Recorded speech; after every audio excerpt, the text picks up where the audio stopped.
I've tied this here, and now we have this long piece of line tied to this loop on the other end. We want to hold the knot and just pull that line through the knot until it's, not necessarily snug, but sort of snug or loose, maybe about like that would be fine. Then we cut a piece of the line off and tie a knot to prevent this end from going through the prusik knot. I usually use a figure-8 knot, but an overhand knot will do the job, or a couple of them. And it gives you something to grip when you're trying to tension the tension line. So now we have a knot. And what we do to tension the kite, we hold the knot right here, and we pull it, and then to lock it, we pull it tight like this, and that secures it. If we want to release it, we simply pull these two apart, and then this will slide and release the knot. Very simple knot, very effective knot. Then we want to attach the bridle, and the bridle is a 3-point bridle, and we're going to attach it so that on the leading edge, the yoke, the upper bridle yoke, will be 2 inches from the center of the spine. So I'm going to mark 2 inches on either side of the spine, and then I'm going to mark right below the cross point here. You could do it at the cross point, but I'm going to do it on this one just below it. And we're going to put a hole through the skin for each of the upper bridle connection points with a soldering iron. And then we're going to do the same on both sides of the spine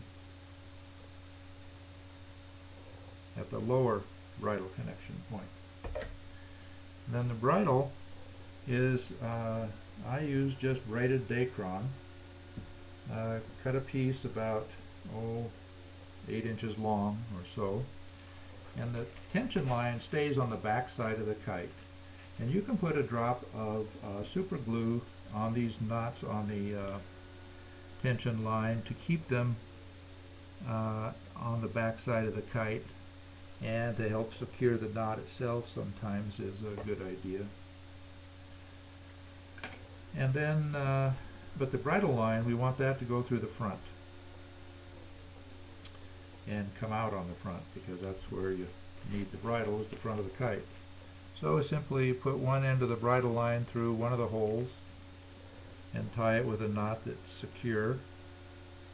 I often use a slip knot or a double half hitch or any number of knots that can work. Whatever will allow the connection to stay is all you really care about. And then I usually put a drop of super glue on it just to help make sure that it will stay. And I'm having a little difficulty here getting my line to cooperate, which happens.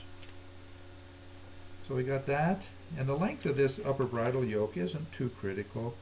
I usually make it about long enough so that when it stretches out, it goes a little farther than halfway between the center and the leading edge, but it isn't critical. And I'm going to tie this one here, and then we're going to attach the lower bridle line to it. And I'm using a slip knot here so that I can just tie it tight like that. Trim the ends a little bit of the, I usually leave about a quarter inch or so. Wow, scissors are sticky with the tape.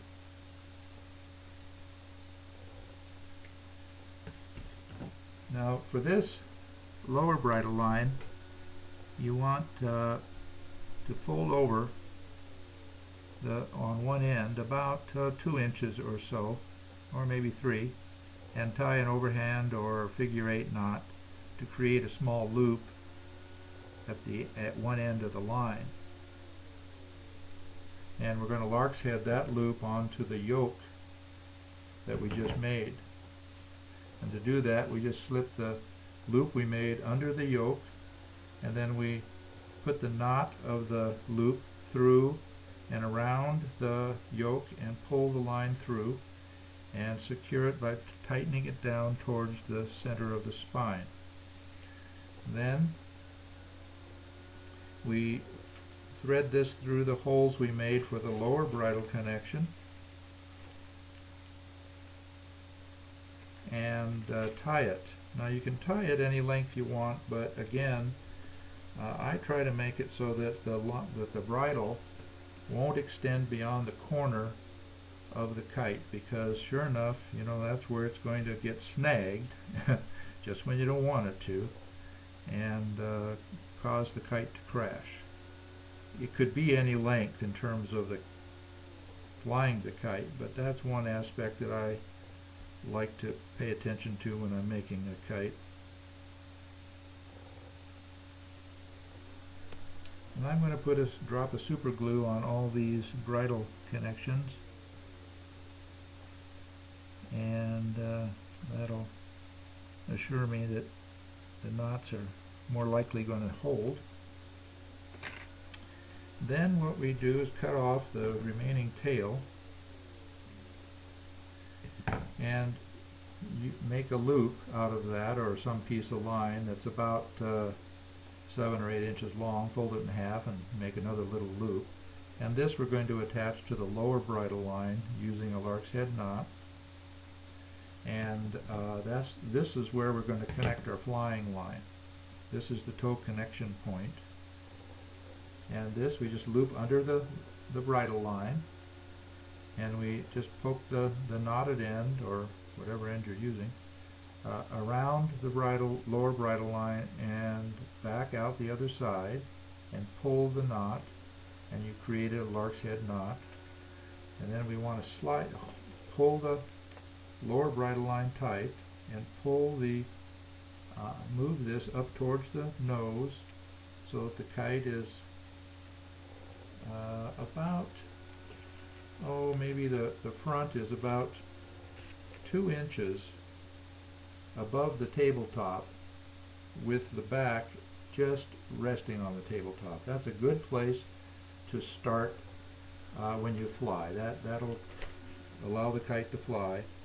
And then you want to, before you fly it, put about 3 fingers worth of bend into the leading edge spar, so the kite will look sort of like this when you're ready to fly it.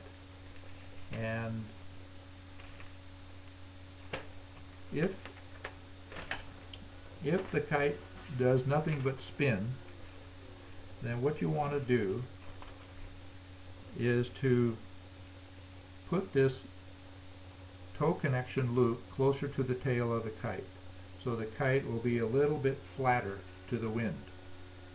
And if you want it to spin more, just push it up towards the nose of the kite. And I think you're going to enjoy flying this. I know I do.